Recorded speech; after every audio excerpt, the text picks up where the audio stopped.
Beth Heile here for Cat and Mouse Game Store in Chicago, Illinois, and I am really excited for this video. And I know I say that a lot, but this time truly and honestly, because this is the game of the year for me. When people ask me, what are you really excited? Because I go to Essen every year and they say, what are you really excited to play? And this was the one I was itching to get, and it has lived up to every expectation I was hoping it would. So this is Witness, which is published by Ystari Games. And this is based on the comic of Blake and Mortimer, which is also the guy who did Rin Tin Tin. The author's name is Edgar P. Jacobs, so you can kind of see, like, that's a really iconic image of Blake and Mortimer right there on the cover. And they actually got the rights for the original comic imagery, so this is sprinkled throughout this entire game. But this game combines two unique features that have been in other games before. A whisper telephone mechanic where you're whispering a piece of information to your neighbor and they in turn whisper it to their neighbor and they in turn whisper it to their neighbor, and eventually you should get all the pieces. So there's a whisper telephone, and then cooperative deduction. But this is the only game that I can think of that has put those two things together, and with a really cool 1940s spy theme to boot. And of course, if you're a fan of the comic, then you got that going for you too. So very excited about this one, and then usually when we open up the box, well, I'll let you find out. There's not a lot I can show you. I don't want to spoil the surprise. Well, since Witness is a deduction game, of course, the main crux of this is going to be all these individual cases here. But I don't want to give away the surprise. That wouldn't be any fun. But know that there are a lot of cases in here.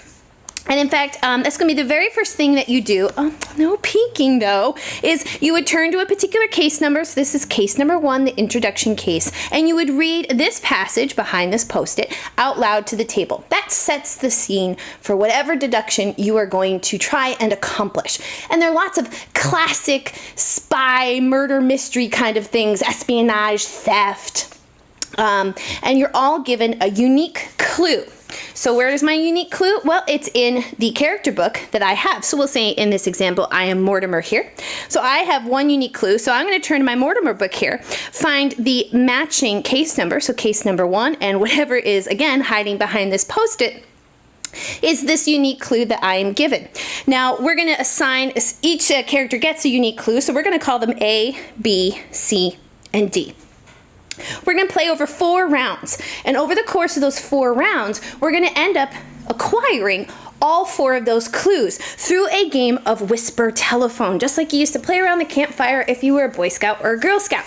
How does that information travel around? Well, we've got our handy-dandy visualization here that tells us in which direction, who's going to be talking to who in each round. So here in round 1, Nasir is going to be talking and sharing his clue to Blake, and I, as Mortimer, I'm going to be sharing my clue to LeBrose. Now, when I do this, I can paraphrase my clue however I please, but I can't make suppositions. So just the facts, ma'am.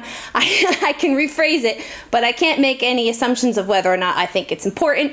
I can't combine it with other knowledge that I know. I just need to pass it along. Now, when we play this, because all the information is moving in a circle, technically you're supposed to be whispering, but honestly it's probably a bit easier just to get up and have one set of people move to somewhere else so they can just talk naturally. But here in round 1, I as Mortimer, I am going to give my unique clue, which we're calling C, over here to LeBrose, and Nasir is transmitting his clue down here to Blake. Now we're in round 2. Now, information only ever moves in one direction, so it's going to continue to move clockwise. So this time, LeBrose is going to be sharing his information with Nasir, and Blake is going this way with Mortimer. So Nasir is going to end up with all of these pieces, and me, as Mortimer, I'm going to end up with all of these pieces. So you can kind of see the pattern now. As we head back into round 3, we're going to go back to the original pairings. And again, I'm just following the arrows up here. So this is it's really easy to figure this out when you're playing. So now I'm passing along that LeBrose is now getting everything. He's actually getting C again. And Nasir to Blake over here. and is getting A again. And then round 4, our final round here, we go back to our alternate pairing. Again, information is only ever moving clockwise. You have to wait for it to cycle all the way around the table. So at this point, you're filling in that last piece that they don't know. So LeBros should be transmitting along D here, and this is the only here in round 4 is when you actually get your own clue repeated back to you, because now A, which was Nasir's original piece of information, has finally looped back because LeBros only got it in round 3, so now it's finally looped back to Nasir. He should hear his own clue repeated back to him. It's a little spot check built into the game. Likewise with Blake over here, he's now getting clue, or I'm getting clue B. Blake is giving it to me. And this is now where finally I get C repeated back and confirmed for me. Now what happens next? Because all we've done is share information. How do we actually solve the case? Well, let's find out. Well, we know from the description that Witness is a cooperative game, so we are working together on this. Only after round 4, only after we've collected all these pieces of information are we allowed to write anything down. And that's when you can grab your little pad here and you can make whatever notes you want to yourself. You can draw pictures, whatever helps you and you alone to organize your thoughts and organize that information. What you're then going to do is somebody is going to go into the questions book here, find the matching case number, so we're in case 1. So they would come in here to questions and they're going to pose 3 questions to the table. Everybody at the table is going to try and answer those 3 questions. Everyone's answering the same 3 based on that unique case.